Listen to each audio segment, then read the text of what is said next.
Olá, meus queridos, então tá aí, né, a nossa videoaula a respeito daquilo que nós vimos no nosso momento síncrono, né, na videoconferência, né? Então, para aqueles que não puderam participar, né, o que nós vimos é o que vai ser projetado aqui, né, o que eu vou comentar e transformar numa videoaula para vocês, né? Então, eu comecei com esse slide aqui, né, mostrando algumas aplicações de eletroquímica, então destaquei com o pessoal, né, o uso dos pH-metros, né, na verdade que é um equipamento mega importante, e o princípio de funcionamento é baseado, né, em medidas eletroquímicas, nós vamos ver mais à frente.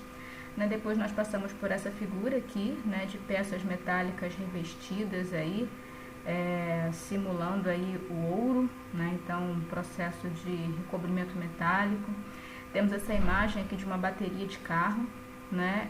Destaquei com o pessoal, né, no encontro síncrono que a terminologia bateria se refere a um conjunto de pilhas, né, associadas em série, né? Então, se tem pilha, né, se é bateria, tem a ver com eletroquímica. E aqui nós temos a foto, né, de um operador aqui na produção de alumínio, aqui tem uma folha de alumínio, né? E aí a gente pode pensar, né, a gente deve pensar e relacionar isso à eletroquímica, porque o alumínio não se encontra na forma reduzida naturalmente, né? É preciso fazer um processo, né, empregar energia para fazer o alumínio encontrado na natureza originalmente na forma de um óxido, né, se transformar no alumínio reduzido. Então, produção de alumínio, produção de metais, né, tudo a ver com a eletroquímica. E nessa imagem aqui nós temos, né, a representação de um marca-passo, né, um gerador que vai auxiliar aí o funcionamento de um coração que não esteja sadio, né? Então, um gerador implantado dentro do corpo humano, né, tudo a ver com eletroquímica, né? E aí a gente deu início, né, a gente dá início agora aqui na nossa videoaula, falando dos principais objetos de estudo da eletroquímica, né? E a gente destaca, né, o primeiro objeto de estudo, que é realmente o estudo o estudo das reações de oxirredução espontâneas que geram energia elétrica, né? E a gente chama isso de células galvânicas ou pilhas, né? Então, é o objeto de estudo da eletroquímica, as reações espontâneas, né, que geram energia elétrica, né? E a gente usa chamar isso de célula galvânica. O segundo objeto de estudo é justamente o contrário, né? É o uso de energia elétrica para promover, né, a ocorrência de uma determinada reação de oxirredução que não seja espontânea, né? E aí o que justifica o gasto de energia é justamente a formação de um produto de alto valor agregado, né? Então, no primeiro caso, nós temos a energia elétrica como um produto do processo. No segundo caso, nós temos o emprego da energia elétrica para a geração de produtos de interesse, né? E aí, no primeiro caso, células galvânicas. No segundo caso, células eletrolíticas, né? Costumamos chamar isso de eletrólise, né? Então, aqui, né, o estudo das pilhas e o estudo do processo denominado eletrólise.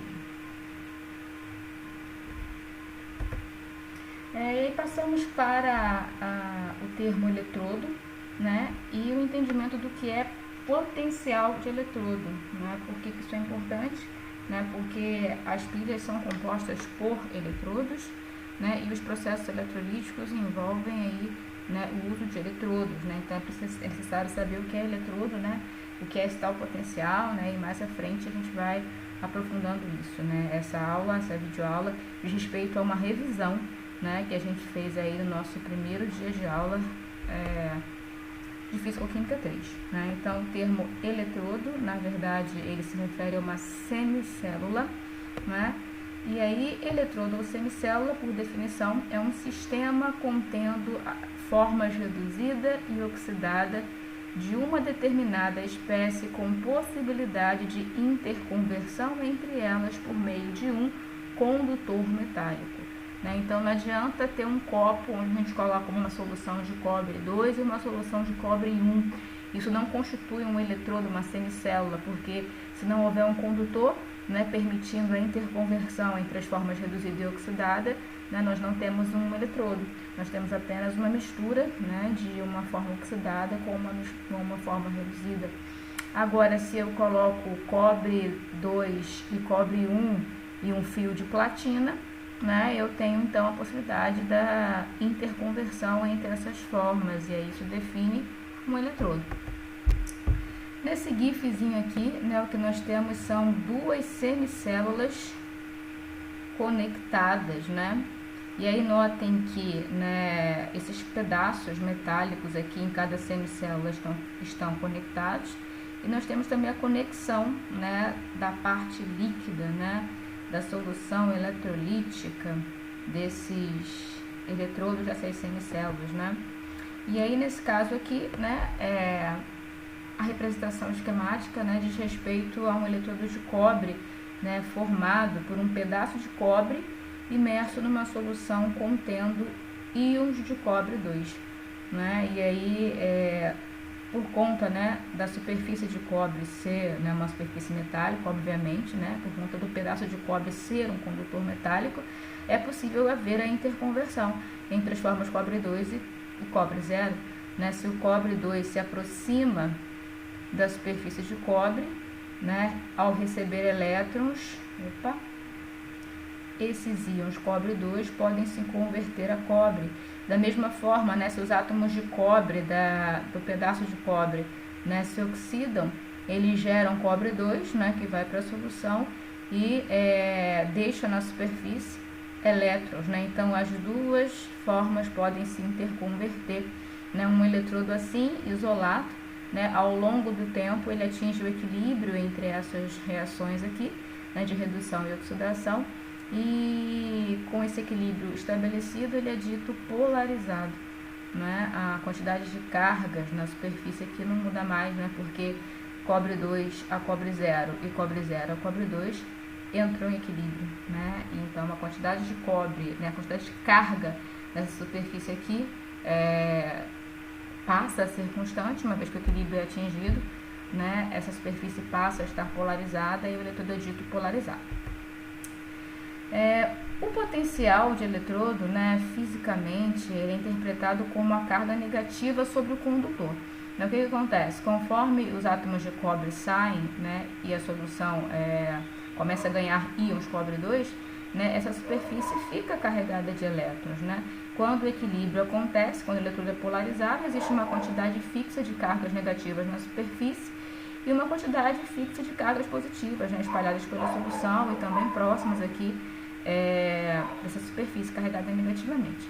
Né? Fisicamente, potencial quer dizer, né, um termo relacionado à carga negativa sobre o condutor, né? E quimicamente a capacidade de ocorrer redução. Né? Isso aqui é o que a gente está bastante acostumado a pensar, né? Não é errado, é a nossa abordagem química e não se contrapõe nada, né, ao significado de potencial, né, em termos físicos, digamos assim. Né? Se existe muita carga negativa sobre o condutor, existe pouca tendência de outros elétrons chegarem, né, para que as espécies de cobre 2 se aproximem da superfície e se reduzam. Né? Nós sabemos que, na verdade, esse processo, né, de oxidar e reduzir, né, ele acaba sendo definido, né, numa direção quando o eletrodo é conectado a outro, né, como foi mostrado aqui nesse GIF. Né? Então, veja que nesse caso, o sentido dos elétrons ele é definido. Né? Uma vez que os eletrodos são conectados, as semicélulas são conectadas, né, elas passam a atuar num sentido só, digamos assim. Né?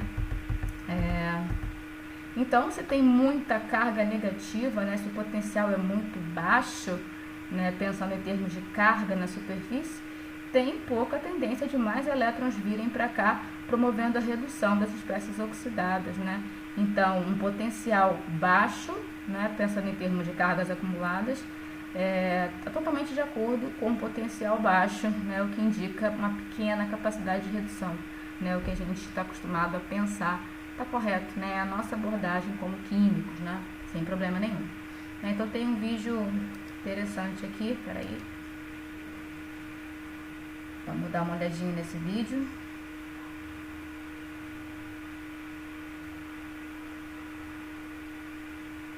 Vamos lá. Então, esse vídeo aqui ilustra essa questão das cargas, né? Então, vejam, os elétrons chegando na superfície do cobre e os íons de cobre 2 indo ao encontro, né? Recebendo esses elétrons, né, se depositando sobre a superfície e a superfície continuando carregada, né, os metais têm essa característica, eles conduzem justamente porque os elétrons são meio soltos, digamos assim, né, eles ficam ali disponíveis para circular na estrutura metálica, né. Então, mais uma vez, observando, ó, os elétrons chegando, né, opa, foi rápido, mais uma vez, os elétrons chegando, ó, naquele gifzinho, os elétrons estão indo para o cobre, e aí cobre 2 sai da solução em direção a esses elétrons, né, e se estabelece, né, no cobre já existente no sistema, tá ok? Voltando, né, para determinar o potencial de um eletrodo, né, o que nós temos é a utilização de um instrumento chamado voltímetro, né, ou multímetro, se ele tiver mais funções além de determinar o potencial, né, que é representado pelo símbolo, né, pela letra E. E como não é um valor absoluto, mas sim relativo a um padrão, na verdade devemos representá-lo como um ΔE, onde esse delta não significa variação, mas sim que esse potencial é relativo a um padrão, né? E esses valores são dados em volts, né? Então por isso o nome voltímetro, né? Quando eu tenho um instrumento que determina esse potencial, né? Então no caso aqui um multímetro no meu desenho, na minha imagem, porque esse equipamento, né, ele lê, né, potencial, ele lê corrente, né, ele lê resistência, enfim, tem outras funções além de determinar o potencial, né? E como eu falei, os potenciais são medidos em relação a um padrão, né? O padrão escolhido, né, o padrão que permitiu a obtenção daquela tabela conhecida já pela gente, tabela de potenciais padrão, é justamente o padrão, né, denominado EPH, eletrodo padrão de hidrogênio, que tem essa composição aqui, né? Nós temos uma solução contendo íons de hidrogênio na concentração 1 molar, né? E em contato com esses íons hidrogênios, né, nós temos gás hidrogênio na pressão de 1 atm, né, e a interconversão entre as formas oxidada e reduzida se dá pela superfície da platina. Então aqui tem um desenho ampliado, né, o eletrodo de platina, né, que é condutor, né, pode então receber elétrons, né, das moléculas de hidrogênio, formando, né, os íons de hidrogênio, ou então, né, passar elétrons para os íons de hidrogênio para que eles se formem, né, para que eles se transformem em moléculas de hidrogênio, né? Então essa é uma representação esquemática da composição de um eletrodo padrão de hidrogênio, né? Esse termo padrão diz respeito, né, às condições, né, nas quais esse eletrodo é montado, digamos assim, né? Pressão de 1, concentração de 1 e temperatura de 25 graus Celsius. Isso já é conhecido nosso, né? As chamadas condições padrão. Sabemos que condições padrão a gente pode definir de qualquer forma, né? Mas o padrão na literatura, né, diz respeito à pressão de 1 atm, concentração de 1 molar e temperatura de 25 graus Celsius, né? Então, quando o eletrodo de hidrogênio é utilizado como padrão, né, conectado a um outro eletrodo de interesse, e conectado de que forma, né? Por meio do instrumento que vai fazer a medida do potencial, né? Então nesse caso aqui nós temos dois eletrodos do tipo, né, esse aqui é do tipo metal íon e esse aqui, né, é gás íon, né, mas obviamente é preciso uma superfície metálica e condutora para que a interconversão aconteça, né? O fato é que eu tenho que conectar, né, as partes sólidas, digamos assim, as partes condutoras, mas também, né, os outros componentes do eletrodo, né? O eletrodo de zinco é composto pelo condutor, que na verdade é a sua forma reduzida, e pela forma oxidada. Então eu preciso conectar, né, esses íons zinco 2, né, aos íons H+ do eletrodo padrão de hidrogênio, digamos assim. E essa conexão é feita pelo que a gente chama de ponte salina. Nesse caso aqui, um tubo em U, né, com as pontas vedadas, né, permitindo apenas a troca de íons, né, e não a perda de solução, né, a perda do solvente, digamos assim. Nesse caso aqui, essa ponte salina é composta por cloreto de sódio, né, e se não houver essa conexão, né, entre os meios eletrolíticos, né, a gente observa que o voltímetro não mostra nada, ou seja, não mede diferença de potencial. Uma coisa que eu esqueci de falar, né, acho que vocês já sabem, né, o eletrodo padrão de hidrogênio, né, para ele foi convencionado que o potencial é 0. Né, de modo que quando eu faço a conexão do voltímetro, né, e a leitura que eu tenho aqui se refere a uma variação de potencial, uma diferença de potencial, se o EPH contribui com 0, essa diferença logo, né, representa o potencial do eletrodo que foi posto contra o EPH, né? Então, se eu não coloco a ponte salina, né, o voltímetro não mostra nada, não indicando que não há, né, não há interação entre os eletrodos, digamos assim. Mas quando eu coloco a ponte salina, né, eu fecho o circuito, né, vamos dizer dessa forma, e aí acontece um processo de troca de carga que indica a diferença de potencial. É necessário que haja minimamente uma troca de carga, né, que alguma coisa passe pelo voltímetro para que ele faça uma leitura, né, mas é importante também compreender que os voltímetros são equipamentos, né, cujos fios, né, que na verdade a gente tem um fiozinho, né, um terminal pretinho e um terminal vermelho, né, então são dois terminais, né, compostos por condutores metálicos, né, e para que haja uma leitura é preciso que passe alguma coisa por dentro do voltímetro. Na verdade o que passa são os elétrons, a gente sabe, né, mas esses fios têm alta resistência, né, de modo que apenas uma pequena quantidade de elétrons passa, né, suficiente para dar uma leitura, e depois a coisa não continua, né, porque se continuasse, né, teria muita interferência nessa leitura, né, porque o potencial a gente sabe que é função da concentração, né, e se o voltímetro continua lendo, né, enquanto um processo está acontecendo, na verdade o que acontece é uma oscilação nesse número, a gente não chega a conclusão nenhuma, né, então o voltímetro ele mede diferença de potencial, né, e o valor ele fica fixo porque existe uma alta resistência, né, nesses fiozinhos aqui que são os terminais do voltímetro. E olha que interessante, existe um padrão, né, o fiozinho preto, né, ele é chamado polo negativo do voltímetro e o fiozinho vermelho polo positivo. Quando o terminal negativo do voltímetro é ligado ao terminal negativo da célula, né, eu tenho duas semicélulas conectadas, eu tenho uma célula, né, eletroquímica, esqueci de falar isso também, estou dizendo agora, né? Então, quando o terminal negativo do voltímetro é conectado ao polo negativo da célula e o terminal positivo do voltímetro ligado ao polo positivo da célula, nós temos um valor, né, positivo no visor, né? E é dessa forma que os voltímetros têm que ser conectados, né? Eles têm que ser conectados para a gente ver no mostrador um valor positivo. Fazendo dessa forma, a gente está utilizando o instrumento da forma certa e a gente consegue concluir, né, a respeito da natureza das semicélulas, né? Então, né, nesse caso aqui, a gente tem que o eletrodo de zinco, ele funciona como polo negativo e o eletrodo padrão de hidrogênio como polo positivo, né? Então, né, os elétrons saem do polo negativo em direção ao polo positivo. Nesse caso está acontecendo uma semi-reação, né, a partir da conexão feita, como eu disse, né, define-se o caráter do eletrodo, né, então agora não tem mais equilíbrio aqui entre zinco e zinco 2, e sim um sentido preferencial de ocorrência da reação.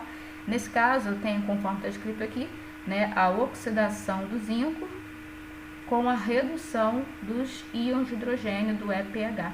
Né, então, como acontece a oxidação do eletrodo de zinco, né, nós chamamos esse eletrodo de anodo. Então, tem aquele macetinho, né, oxidação anodo, né, vogal, né, e se acontece redução, o outro eletrodo, no caso o EPH, se comporta como catodo, né, recebe o nome de catodo, e aí macetinho, consoante com consoante, tá? E aí, nós temos também um vídeo, tem um vídeo aqui bem interessante para poder a gente verificar melhor esse desenho aqui, né, tentei explicar, rabisquei pra lá e pra cá. No vídeo a gente vê melhor, né? Então vamos ver.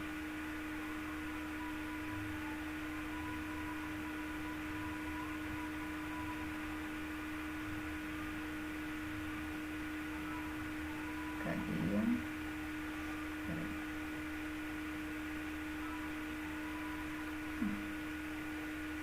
Isso, tá aqui.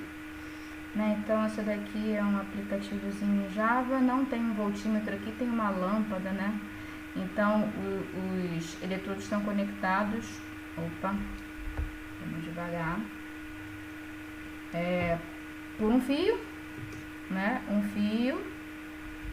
e esse fio, né, tá ligado a uma lâmpada, né, essa lâmpada acende por conta dessa passagem de elétrons. Então, vamos colocar aqui à direita, conforme o nosso desenho, o eletrodo padrão de hidrogênio, né, então veja, né, quando eu ligo, né, o eletrodo de zinco, nesse caso, o eletrodo padrão de zinco, conforme o nosso desenho, concentração de zinco 2 inicialmente 1 mol por litro, temperatura de 25 graus. Quando eu ligo o eletrodo padrão de zinco ao EPH, né, o que acontece por conta da natureza dos eletrodos é uma transferência de elétrons do zinco para o hidrogênio, conforme está representado aqui. Né, e se eu tivesse um voltímetro aqui, né, ligado corretamente, eu veria mais 0,76 volts, né, indicando, né, esse 0,76 volts. O que, né? Então, daqui a pouco, quando eu voltar para o slide, eu vou mostrar para vocês o que esse valor no visor do voltímetro representa, né? Então, tá aqui, né, o fluxo de elétrons, né? Vejam aqui o desprendimento gasoso, né, indicando que os elétrons chegam, o H+, vão em direção a esses elétrons, e aí o gás hidrogênio é formado, acontece borbulhamento e tudo mais, tá? Então, vamos voltar para o slide.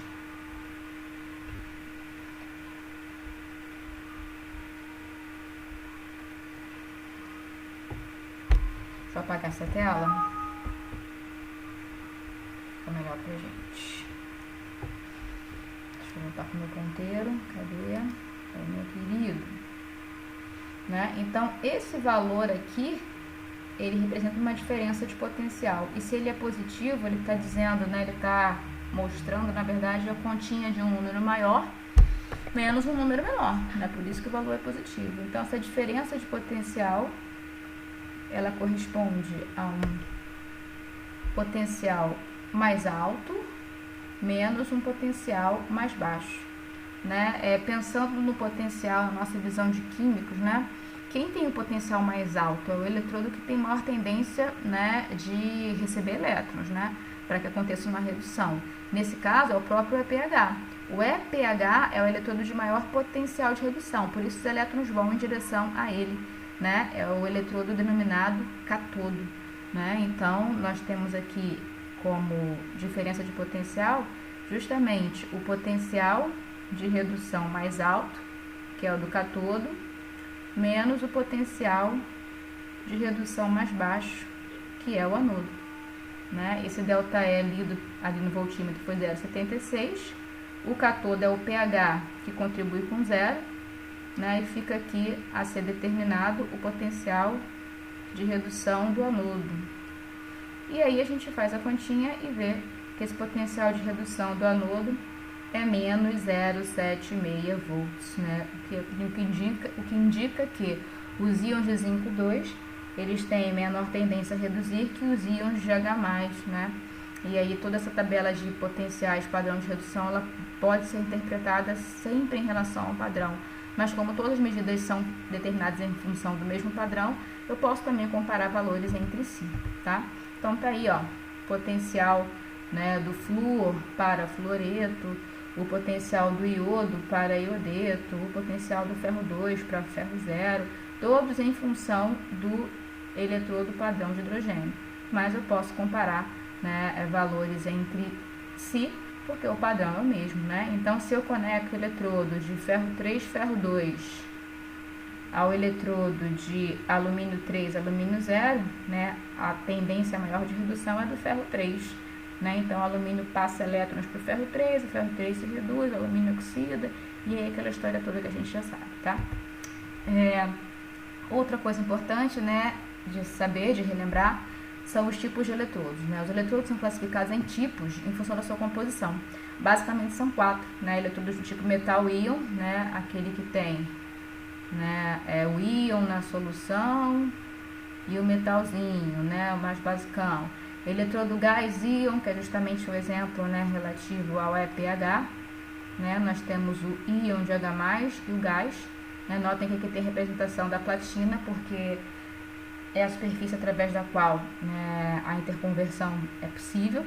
Eletrodos metal, sal insolúvel, né? Então, olha aqui, por exemplo, né, nós temos, né, AgCl, prata e cloreto, né? Então, nós temos aqui a forma oxidada em contato com a forma reduzida, né? E aqui existe a possibilidade de interconversão entre elas, porque o AgCl geralmente está em cima, né, de uma superfície metálica, né? Então essa superfície metálica propicia a interconversão entre a forma oxidada na forma reduzida. Notem, né, se essa forma oxidada recebe elétrons se reduzindo, eu formo prata e libero cloreto, né? Então aqui está toda a representação, né, da composição do eletrodo, né? Eletrodos do tipo íon-íon, né, ferro 3, ferro 2, né? O potencial de uma semicélula depende da concentração, né, ou atividade, da pressão ou fugacidade das espécies presentes e da temperatura do sistema. A gente sabe disso, vocês sabem, né? Isso aqui é uma revisão. Né? A gente vai entrar nisso, né, quando mais à frente, né, for deduzir a equação de Nernst. Vocês sabem que é através dela que a gente faz uma estimativa do potencial de um eletrodo fora das condições padrão. Né? Na tabela de potenciais padrão, nós temos os potenciais na condição padrão. Né? Fora da condição padrão, a gente precisa ter uma forma de obter, né, experimentalmente, óbvio, mole de se fazer. Mas e como estimar no papel? Né? O que permite fazer isso é a equação de Nernst.